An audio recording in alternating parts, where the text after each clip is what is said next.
anges, c'est Virginie, j'espère que vous allez bien. On se retrouve pour une guidance intemporelle et générale en communication animale. Alors, intemporelle parce que vous la regardiez le jour de sa mise en ligne ou plus tard, eh bien, c'est qu'elle vous conviendra à ce moment-là, c'est qu'il y aura un message pour vous à ce moment-là. Et générale parce qu'évidemment, ça s'adresse à toutes les personnes qui vont tomber dessus sur YouTube. Si vous tombez dessus, c'est qu'il y a un message pour vous, mais voilà, ça ne va pas peut-être vous parler pour certaines choses parce qu'il y aura plusieurs messages dans la vidéo. Donc prenez vraiment ce qui résonne, faites preuve de discernement. Alors on va commencer tout de suite. J'espère que votre semaine s'est bien passée, même si avec le retour du froid qui est revenu, là, ça pique bien maintenant, déjà. Et voilà, moi j'ai voulu adopter une petite lapine qui a été abandonnée au cabinet où je travaille et j'ai voulu la présenter à mes lapins, mais voilà, comme je m'en doutais, ma lapine n'a pas trop apprécié d'avoir une concurrente. Du coup voilà, première présentation assez catastrophique, elle l'a coursée. Donc je suis un peu déçue par rapport à ça. Bon après c'était sûr et certain quoi. Alors on va aller voir un petit peu les énergies générales de la semaine à venir. Et du week-end aussi évidemment.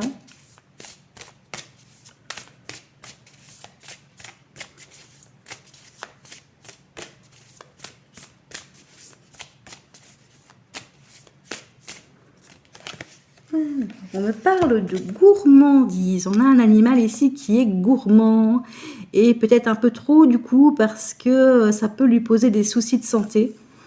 S'il mange trop riche, trop gras, trop sucré. Je vais faire basculer la caméra pour qu'on puisse voir les photos, j'allais dire. Les cartes. Voilà, petite mise au point. Voilà, j'espère que vous voyez bien les cartes. Donc on parle d'un animal qui est gourmand. Alors vous me direz, mais tous les animaux sont gourmands. Bon, pas forcément, non. Ça arrive qu'il y ait des animaux qui ne mangent pas par gourmandise, mais voilà, ici en tout cas, si ça ressort, c'est que ça peut poser problème pour sa santé, pour son développement.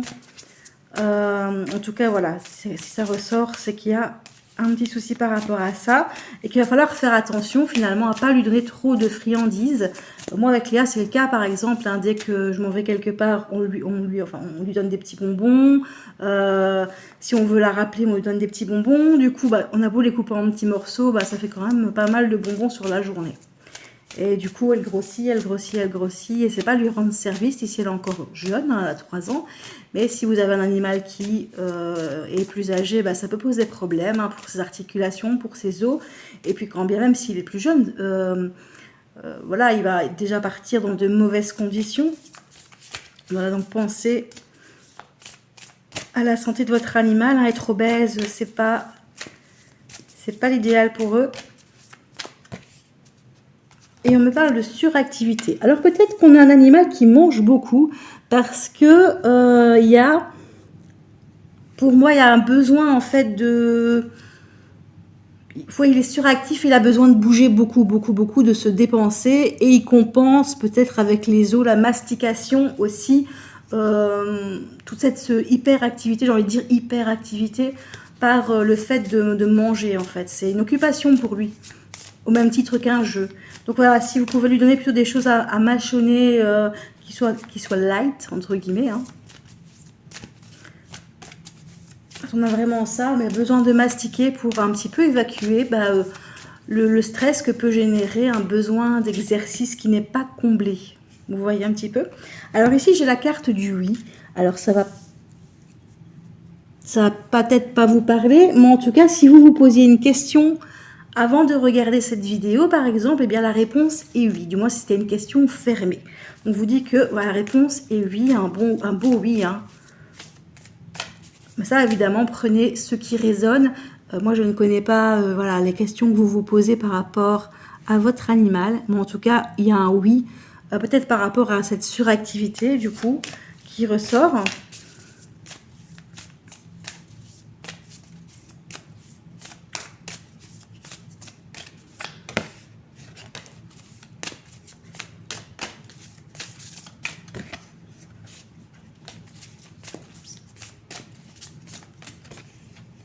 Et on me parle encore d'énergie débordante. Donc, il va falloir apprendre à votre animal à canaliser cette énergie par le sport, par voilà, les balades. Alors, je me doute que si vous avez un animal qui est plein d'énergie, bah, vous faites déjà pas mal de balades.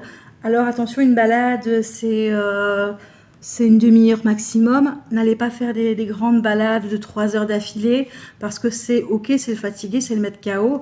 Mais après, en vieillissant, bah, également, il peut avoir des problèmes au niveau des pattes, hein, il peut avoir des problèmes au niveau des genoux. Donc voilà, c'est bien de canaliser son énergie comme ça, mais c'est pas l'idéal de faire trop, de trop solliciter. Donc vous avez, pour pouvoir le fatiguer, vous avez évidemment tout ce qui est balade, vous avez tout ce qui est sport canin, vous avez tout ce qui est mastication. C'est important, le jeu est très important aussi pour eux, et aussi la stimulation mentale qui dépense énormément d'énergie. Donc ça pourrait permettre de dépenser ce trop-plein d'énergie par des jeux d'intelligence, hein.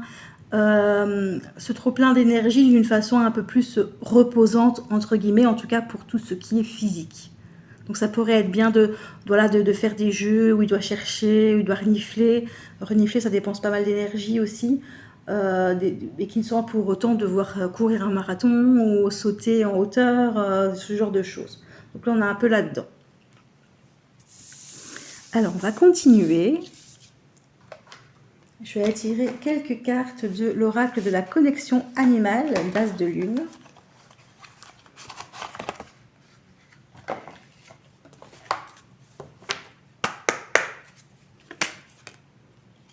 Oh.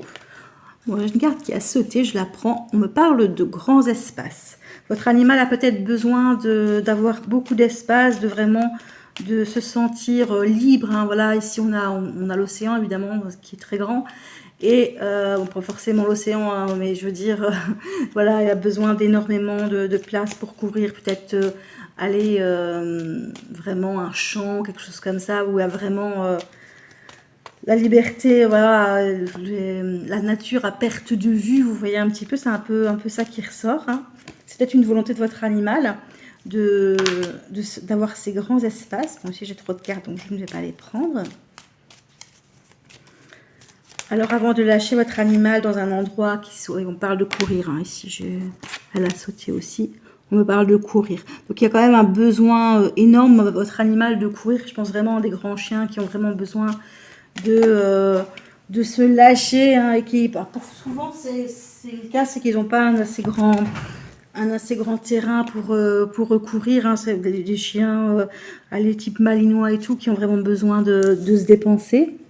On me parle de territoire ici, territorialité, on me parle de territoire, peut-être pas assez de territoire pour pouvoir courir, et ce besoin de grands espaces qui ressort. Là on est vraiment là-dedans, donc on est dans l'exercice physique, hein, ici pour l'instant. Et aussi dans le bien-être mental, hein, puisque qui dit grand espace, courir, dit sentiment de liberté, dit pouvoir s'évader aussi. Donc il y a aussi un sentiment de liberté que votre animal a envie d'avoir en fait, hein, tout simplement.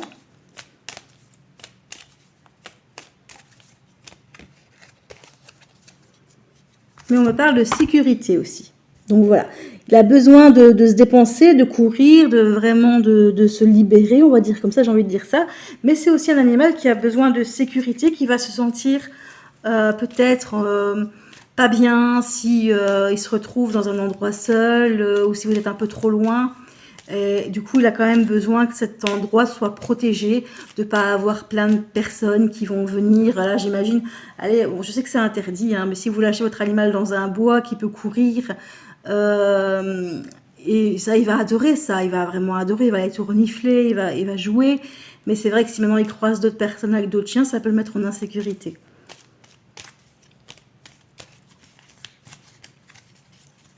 Donc l'idéal, c'est vraiment, si vous avez l'opportunité d'aller dans des pâtures fermées, par exemple, hein, et on me parle de plénitude. Voilà, on a vraiment, il a vraiment besoin c'est vraiment courir, le fait des grands espaces qui lui apporte cette plénitude, ce bien-être.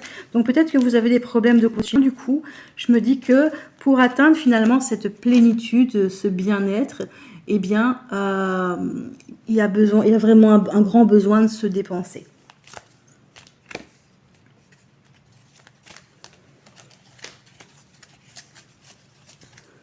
D'où l'énergie débordante, la suractivité.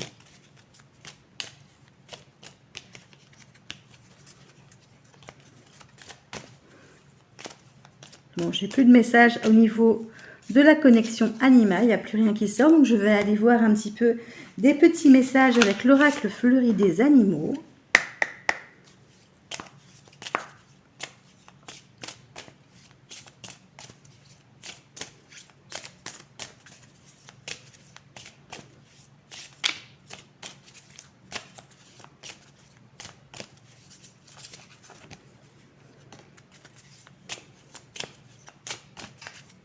S'il vous plaît, mes anges, pouvez-vous m'envoyer un petit message de la part de l'animal à son gardien qui regarde la vidéo. L'animal du gardien qui regarde la vidéo.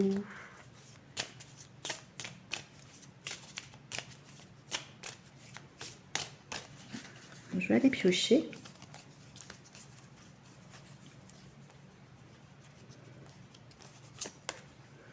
Alors, on me parle de fatigue, de repos. C'est un petit peu à l'encontre de ce qu'on a eu jusqu'à présent, car ce qu'on me parle maintenant de repos, on me parlait de courir, de grands espaces, de sécurité, de plénitude. Après, peut-être que justement, il y a besoin aussi, peut-être que votre animal a couru juste avant, hein. Vous regardez la vidéo, c'est fort possible aussi que là, il a besoin de se reposer. Bon, Léa, ici, elle vient d'aller promener, elle fait sa sieste. Hein. Donc, voilà, donc là, elle est vraiment là-dedans, dans ces énergies-là. Mais en tout cas, votre animal a besoin aussi de périodes de repos parce que ces périodes d'activité intense le fatiguent énormément. Il va devoir se dépenser beaucoup, mais du coup, il va vite devenir être à plat si vous voulez et il va devoir se reposer quand même régulièrement, quoi. Alors, je suis serein. Donc, le repos va lui amener la sérénité. Enfin, déjà, l'exercice va lui amener la plénitude, la sérénité. Et le fait, voilà, ici, il est il va être dans des énergies de repos, de plénitude. Et c'est grâce, à mon avis, à toutes ces activités que vous allez faire, hein, qui vont lui permettre de se dépenser. Parce qu'on a quand même un animal qui est en hyperactivité, suractif. Je vais prendre une dernière carte.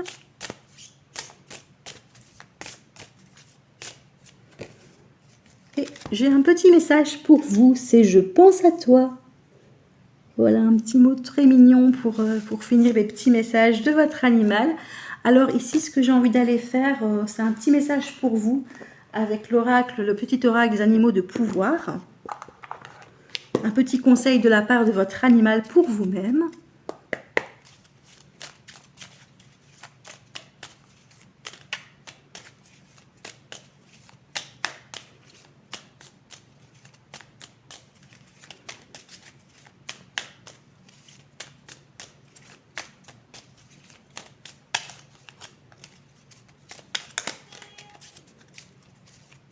Ça klaxonne. Alors, le petit message pour vous, eh bien, donc j'ai le message du rat. On va faire la petite mise au point ici, avec la lumière. Hop. J'ai confiance en mes capacités d'adaptation et de survie. Je suis résistant et résilient. Alors là, vraiment, votre animal, il vous dit peut-être que vous vous sentez un petit peu désorienté en ce moment, que voilà, peut-être que vous avez eu des perturbations dans votre vie, que ce soit un déménagement, que ce soit un nouveau travail ou des nouvelles responsabilités. Et on vous dit que vous pouvez avoir confiance finalement en tout ce que vous avez en vous, en vos capacités, pour pouvoir vous adapter à la situation, parce que c'est comme le rat, en mode de survie, hein, et le rat est très intelligent et arrive vraiment à survivre dans la nature, avec l'homme, et donc vous avez vraiment en vous un pouvoir quelque part de pouvoir vous adapter et de renverser finalement cette situation qui est déstabilisante à votre avantage. Voilà, voilà. Alors j'espère que ce petit tirage vous aura aidé. Si vous avez des questions, des suggestions, des commentaires, n'hésitez pas à laisser justement un commentaire en dessous de la vidéo. Voilà, si vous avez aimé cette vidéo, n'hésitez pas à mettre un petit pouce, ça me fera très très plaisir. Et voilà, bah, si vous maintenant vous voulez une petite guidance privée ou une grande guidance privée, bah, n'hésitez pas à me contacter, mon mail est en barre d'infos. Voilà, je vous fais plein de bisous, bon week-end!